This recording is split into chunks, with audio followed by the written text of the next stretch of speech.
Welcome to the Feel Better, Live Better podcast. Our goal is to provide you insightful conversations about all things health and wellness. We dive into the stories, science, strategies that help you optimize your well-being, physically, mental, and emotional health. Each episode features engaging discussions with health experts, real-life success stories, and practical advice to empower you on your wellness journey. Whether we're breaking down the latest medical advancements, exploring holistic health solutions, or chatting about everyday habits that make a difference, our goal is simple: to help you feel better and live better. Tune in for inspiring narratives, expert consultations, candid conversations that bring health to life, one talk at a time. If you enjoy our podcast, please like and subscribe and consider becoming a digital subscriber to the Albuquerque Journal to help us bring you more content like this. You can find this episode and all of our podcasts on the Albuquerque Journal website, abqjournal.com, as well as YouTube, iTunes, and Spotify. See the show notes for a discount code on a digital subscription. Thank you for supporting the Albuquerque Journal, New Mexico's leading news.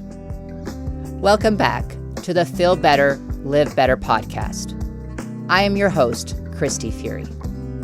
Today, we are diving into a hot topic in the world of nutrition and wellness: the truth about energy drinks and how they compare to something you may not have heard much about: ketone esters. Energy drinks are everywhere, from convenience stores to gym bags. But are they really giving us the kind of energy we need? Or are they just masking fatigue with caffeine and sugar? On the flip side, ketone esters are gaining attention for providing actual fuel the body can use for energy without the crash.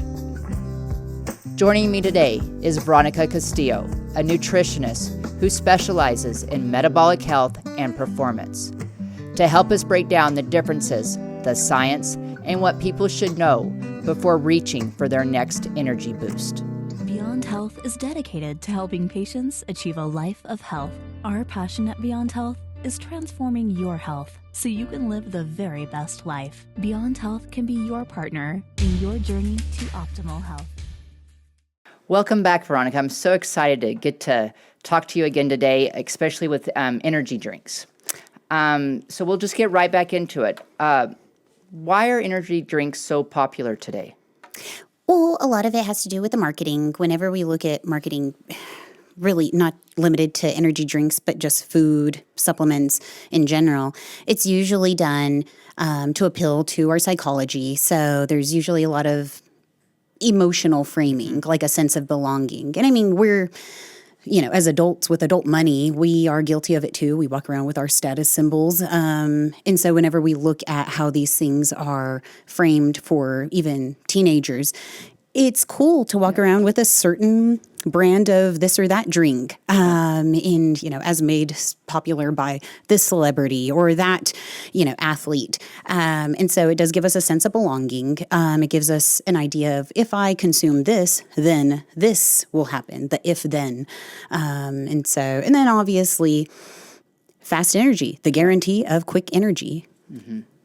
So what's some short and long-term side effects of these drinks when being consumed on a daily basis? Especially a lot of clients are consuming 2, sometimes 3 drinks a day. So tell me a little bit about that as far as from a hydration perspective, and then what it's doing to the brain. Yeah, well, short and long term, across the board, we know that it's going to cause issues with sleep disruption, poor recovery, poor tissue recovery, performance recovery. In the short term, we're going to notice, I think we all have a friend, and I'm guilty of it myself. It's like, okay, I've had 3 lattes today, and I've completely negated drinking any water. Most of these energy drinks, they don't include electrolytes, and one thing I really love about how you practice in keeping patients accountable is that you educate them on the difference between intracellular water and extracellular water. Most people think by just drinking water, but in order to really get through that hydrophobic layer of the cell, we have to have the correct combination of electrolytes and amino acids. Otherwise, we're just surrounding the cell with water. In this case, with the energy drinks, we're not getting any electrolytes, although there is one brand that is very popular amongst the youngsters. It does, have a combination of heavy caffeine and some electrolytes, kind of, again, playing to this is healthy, and it's going to give you energy, and also you'll recover. But that's whenever we start to look at what is the combination of, potassium, magnesium, and then also sodium, which we do need. Mm-hmm. So what is your take? I know myself, when I do have an energy drink, I'm searching for something kind of sweet, and so it satisfies that sweet tooth. So what's your opinion on that when people are using it not necessarily for energy, but as something, instead of reaching for a Coke, they go get an energy drink? Well, let's be real. A lot of these have probably the same sugar content as a soda. I just don't feel as guilty. Yeah. Again, framing. And that's the other thing with the marketing. It's like, this isn't just quick energy. This has vitamins, because a lot of times it will be loaded with, B vitamins, which B vitamins, we need them. Yeah, we need them. But the delivery system is a little different, a lot different. It's not going to be as bioavailable. And also, whenever you look at the combination in the energy drinks, it's like, okay, we're getting 300 milligrams of caffeine in a single hit. We're getting anywhere from 30 to 50 grams of sugar in a single hit. And then who knows, some just kind of jumbled up version of B vitamins. And so with that, we're getting a lot of appetite suppression. So, it's like, oh my gosh, I forgot to eat. Oh my gosh, I forgot to drink water. And so now we start to get the shakes. And I think we've all seen someone like that, if not experiencing it ourselves, right? Yeah, exactly. So with that, if we're not hydrating ourselves, then what's happening to our brain? I mean, the brain needs water. Have you ever seen, a shriveled up brain? So then it's a sponge. Yes. A sponge that hasn't been wet. Yeah. And so then we turn into the dry SpongeBobs, and then that impairs our cognitive function. It's going, in some people, it gets so bad that you start to hear them slur, or they get some shakiness, or just like, I cannot think of a word, the delayed word recall. Yes. So let's talk a little bit about like the blood sugar crashes, because I think that's something I try to explain to the patients at Beyond Health, as far as, there's a reason why you get that spike and then all of a sudden you crash, and you crash hard. So let's dive a little bit deeper into what is it really doing to the blood sugar? Well, what is it doing? It's blocking our adenosine receptors. What do our adenosine receptors do? It communicates, hey, I'm getting tired. But it's giving us perceived energy, not cellular energy. And so whenever we get this perceived energy, then we're going into our insulin sensitivity. It'll start to affect our insulin sensitivity. And then, unfortunately, if we aren't able to pull, like, let's say, the 50 grams of sugar that we just ingested, what happens to that carbohydrate with that big influx of insulin? It hangs out, turns into fat. We don't use it. And then we become more insulin resistant. And most people, they're buying like 6-packs, cases of these things. I know some people that just have them in their offices, and that's different strokes for different folks. Exactly. But, have a water cooler too. Yeah, exactly. Yeah. So how much caffeine is too much? Well, I know that's a loaded question. It's all relative, right? It's all relative. And so whenever we look at a standard cup of coffee is anywhere from 50 to 100 grams in caffeine. And so the nice thing about that is that it's a blank slate. Anything that you add to it, whether it's like a sweetened, a sweetener, a creamer, syrup, anything like that, that's you building on the blank canvas. Whenever we look at energy drinks, these suckers are loaded with, usually high fructose corn syrup. Some of them are starting to tout very low sugar, but that's because they're starting to put in like just really high amounts of potassium. What is potassium? It's sweet. Yeah. In that, again, appeals to our teenage population. And so it's like, this is sweet. It doesn't smell. Some of them have some funk to them. And, and so, 50 to 100 in terms of caffeine of just coffee. Can you picture yourself drinking, and a standard cup of coffee being 8 ounces? But the American size things. A grande is what? 16 ounces. Yeah. So, and that's considered a small coffee. So, but everybody's getting the bigger nice. and bigger. Yeah. This is America where you pay to play. Like, what is too much? Well, are you staying hydrated? Are you eating nutrient-rich foods? Are you moving? And that kind of goes into, how do you really access real energy, cellular energy?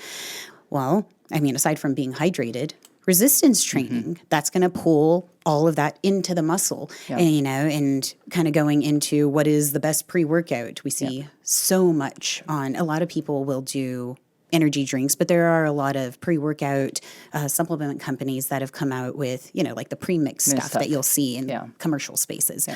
And so with that, it's like, well, what else is that loaded with? And that's whenever we start to see, but it is, proprietary blend of vitamins, minerals, that kind of stuff. So if you had a patient or a client is asking like, okay, I want a pre-workout, which I think you and I both agreed that, exercise is its own mimetic. And so you really don't need an energy drink or a boost before. But do you recommend having a cup of coffee to those clients that are asking, like, I just want to start my workout with energy? Or do you say, no, a pre-workout or an energy drink is okay? It's, it depends, just like everything else. If you have someone who's consuming 6 energy drinks a day, I'm not going to tell them, don't do it, go cold turkey.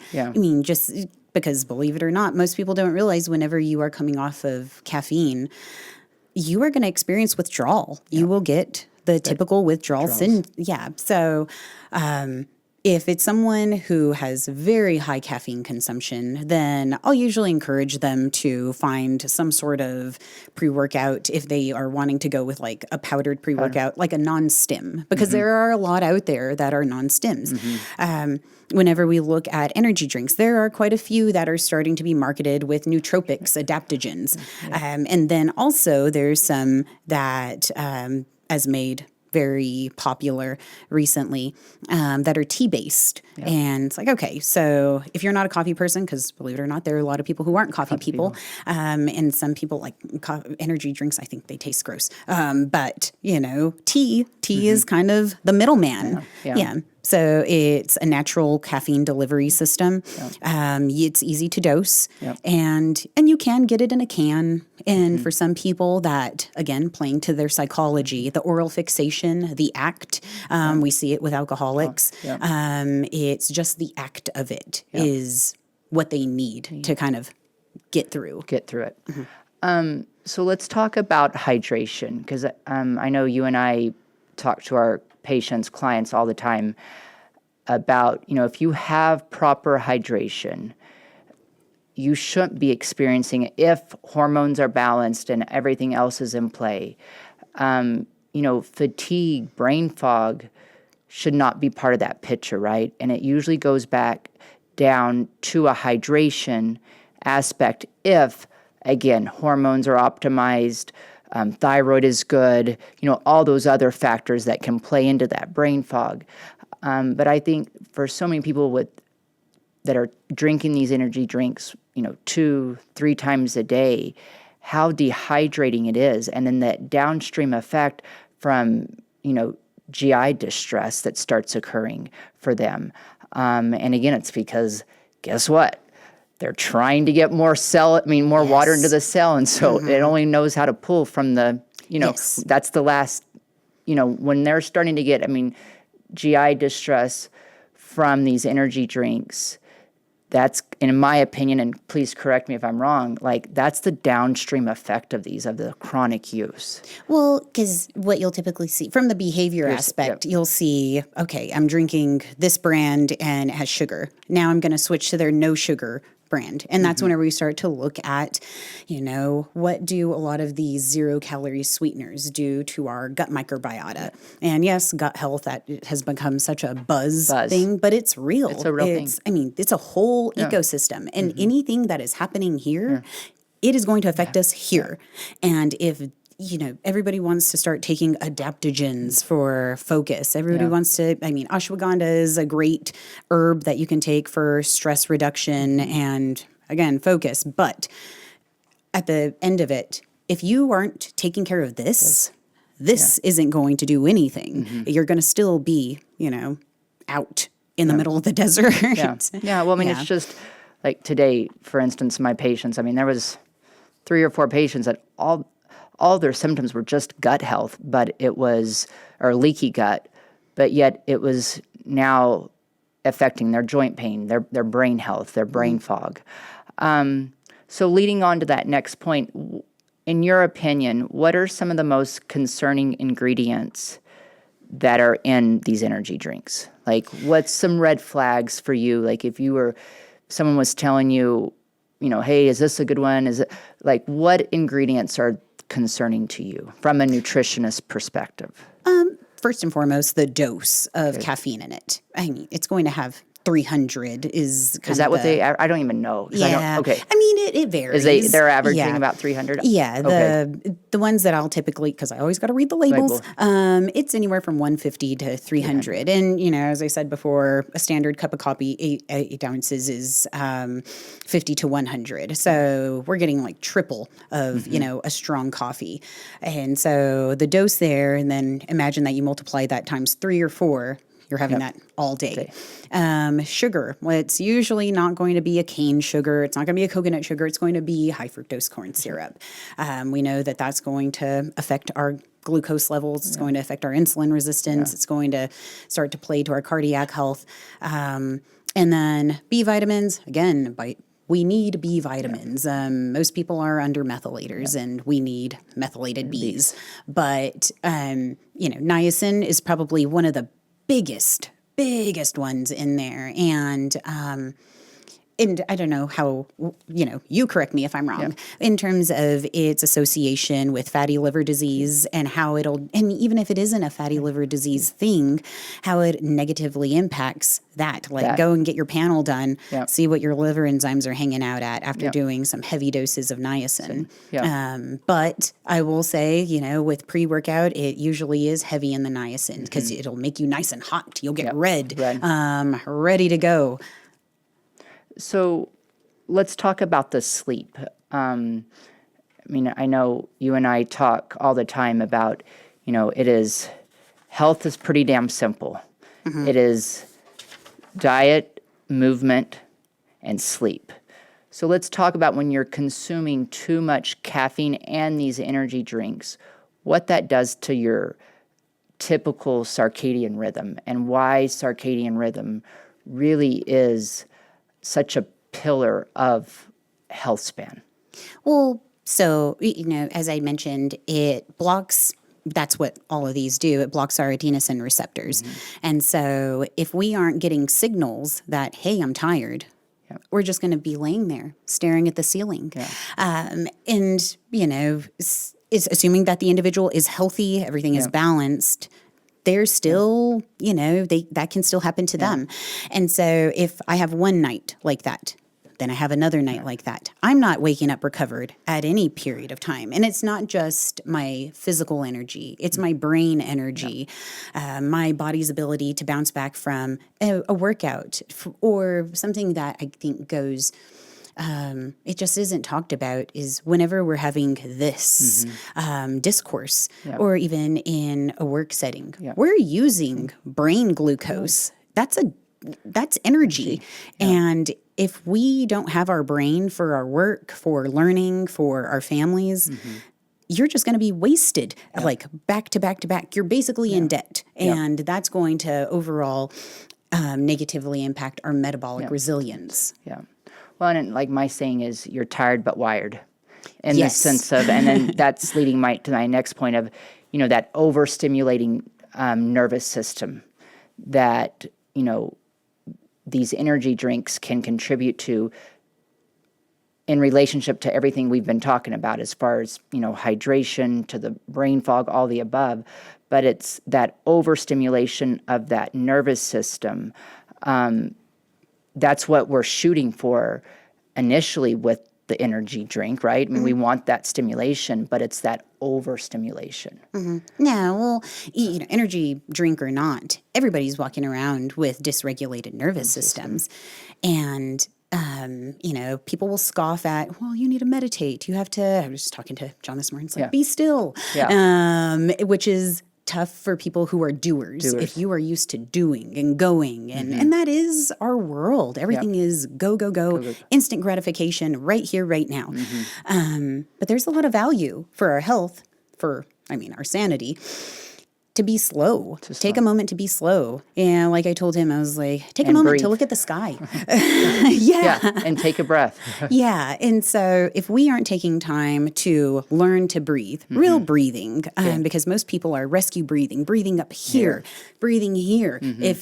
One of the neatest things I think that we will go through at the facility is taking people through breathing.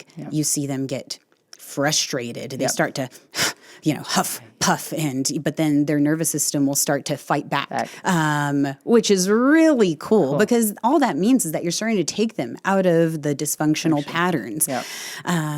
But the weight that's lifted after you have that is, it's addicting. It's you want to keep doing it. And so rather than the go, it's like take a moment to pull it back. And so a big part of that is if we're the tired but wired, then we aren't taking time to be mindful, to be aware of ourselves, our surroundings. And we're just always in rescue positions. So let's give our viewers another option. If they're asking, okay, what can I do if they're intentful about trying to decrease their energy drink consumption? Besides water, hydration, our favorite eye cell water that has all the amino acids and the creatine in it. I think one option that I give patients at Beyond Health is the ketone esters. Yes. The ketones, as you and I both know, but it's a source. It provides direct, sustainable energy to the person without the spike of the glucose. It's a level, it's sustaining. I live off of ketone esters. And, and I think to me, the interesting story of ketones, and maybe but how I found out about them was especially now since the Tour de France is going on, they were originally kind of studied in cyclists because as endurance athletes, to prevent that glucose, spike and fall that occurs with endurance athletes, that ketone gave them that steady state and it didn't use up their glucose stores. So I'd be curious, your take on ketone esters. Oh yeah, no, it's nice because it's a byproduct that our body already creates, and so in the same way that someone might go for like hormone replacements, this is something our body's already, it's a material our body's already familiar with, as opposed to we're not sitting here producing 300 milligrams or grams of caffeine every day. No, that's kind of a foreign thing that we are, exposing it to. Whereas with ketones, it's something that's familiar. It's something that, good word you used was sustainable. Because whenever we look at energy drinks and the energy it provides, it's just hitting our central nervous system just quick and dirty. It's a fast and furious time, but it is not sustainable, which is why it's like, okay, I have to go for my second one, my third one, my fourth one. But not only are the ketone esters valuable in the physical energy realm, oh my gosh, really, whenever we look at neurovascular disease, whenever we look at traumatic brain injuries, neurodivergent populations, it's something that we should just be admitting. And yes, these things, it's not a pharma thing, it's a supplement. And so people will argue, well, it isn't federally regulated. Well, a lot of the supplements, that's heavily my scope is our supplements. And it's all in the dosing, it's all in the frequency, the admin, the delivery system. But it's refreshing to have that as an option as opposed to, okay, instead of coffee, instead of energy drink, instead of tea, instead of sugar-free this, which is going to do some other things, it's just so simple. Yeah.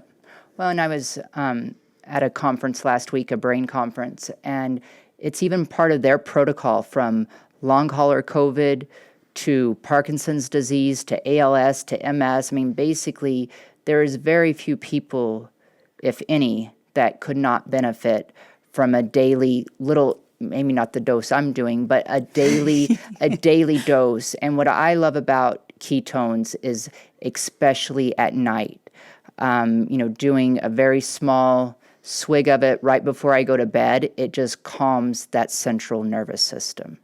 But it's fascinating where ketones can be applied in almost every health aspect. I mean, Yes. from the tired mother to, tired mother, wife, to the businessman, to, whoever throughout the day that is searching for some energy, that this can be a sustainable source for them. I would say the negative, there's a lot more on the market now, but none of them just taste great. Yeah, I'll be honest. They've all kind of come up with their own little formula. I kind of like it because I joke that it tastes like jet fuel, but that's how it makes me feel. Alive. It makes me feel like I have jet fuel in me and I'm ready to go. But I would say, to me, when I can typically get a patient on ketones, where I struggle with is if they just have an aversion to the taste and then cost. Yes. Unfortunately, those things are not cheap. But I also pose the question, what does the average energy drink cost? Like I have no clue. $5? Maybe not that much. If you can get a 2-for-1 deal at, a convenience store. Yeah, there are those things. But but that's a really good point because look at how many people are drinking per day. And let's say that you do buy a case. Yeah. I'll speak for my life. Yeah. I was buying a case from a warehouse place for my spouse he's off of them now. We've come a long way. But yeah, I think those are, good grief. What are they? 24? I think there are 24 units per case. Yeah. And it was about $38, a pop. And we'd go through two. So, and that was him dosing them, which was... Geez Louise, man, you're taking like 2-3 of these things a day. And it depends on the day, right? It depends on the day. Yeah. Case of the Tuesdays. So what are some other alternatives if someone is serious and they really are, they understand that the energy drinks are not something from a health span perspective that they should be on a continuous basis, especially a daily basis. Besides ketones, what else would you suggest to your clients that they think they need this energy boost throughout the day? Oh, you have to assess their behavior. You have to assess what are you actually doing throughout the day. And the most common is, I'm so busy like throughout the day and then I just forget. I forget I haven't drank any water. I haven't eaten. And so that's whenever you have to go into the behavioral model. And it's like, okay, what tools can we give you that are going to make it so that you do drink water? Everybody walking around with their little thermoses, that's a great tool. And then just making it count. Even for my 9-year-old, I'll put his first water bottle of the day. It's, his creatine, his electrolytes, a flavor packet so that it's a little more appealing. And that's how I know that is at least going to happen. And it's the same thing. It's a little bit of preparation. But at the end of the day, we just have to get over the excuses. So, life is fast. Yeah. Well, and you have to make, those intentional efforts. Like going back to brain health, if you're serious about really improving your overall cognitive health, it takes some intentional habits to be formed. And it, again, it kind of goes back to those 3 simple things as far as how's your sleep quality? Is your circadian rhythm in rhythm, right? What does your food look like? And then, what is your movement? What does your daily movement look like? I think that's, you and I can do a lot of fancy things and really fun things and cool things to patients as far as supplementation, all the way to, your precise nutritional plan, along with body movement, and with me as far as with peptides and hormones at Beyond Health. But it doesn't matter, no matter what regimen we have them on or which protocol or what we might be working on. If those 3 pillars are off, they will never see the full impacts. And to me, it's I get a lot of job satisfaction when I can see a patient that they're like, holy cow, you're right. I just needed to quit going through the drive up to get my food and be a little bit more intentional about what I put in my mouth. And holy cow, I just really need to move, 20, 30 minutes every day. I'm good. Yeah. Like, I think The simple stuff. so many people are, they think exercise, I don't have time to go to the gym for an hour or 2. I haven't been in the gym for an hour and 2, and I don't know how. I mean, that was back in the days when I had the time to do that, right? And even if, because the gym isn't for everyone, I get that. Sometimes it's just increasing your activity factor. If you look at what is the average step count of an American, I think the last I saw it was 2,500 to 3,200, which is... Yeah. I didn't realize that's a 20-minute walk. Yeah. And that is a 20-minute walk. Yeah. But that's like for an entire day. And yes, we are in sitting spaces a lot of times, but it's kind of like, well, just have a small water bottle and you can hold yourself accountable to go refill it. Those are steps. They count. Getting that activity factor. And it sounds like silly goal setting, but that's one of my primary tools I use with people, because not everybody wants or feels empowered enough to go into a gym space because it's intimidating or my time or I can't, whatever but doing a small walk back and forth, that's something. That's something. Yeah. So if you have someone, and I think you've touched on this a bit, but like, how do you help a client really break the dependency of energy drinks? If you have someone that really wants to, like, what tools do you give them? What education do you talk about? You taper it. I mean, it's a behavioral model. You taper it down. Let's say that they're doing 4 a day. It's like, okay, well, we're going to start by, and also you have to look at what's your health look like? Because then we have to really go into that. Because if someone's doing full sugar, then going to no sugar, that's a win. And it's not a long-term solution. It's a very short-term tool.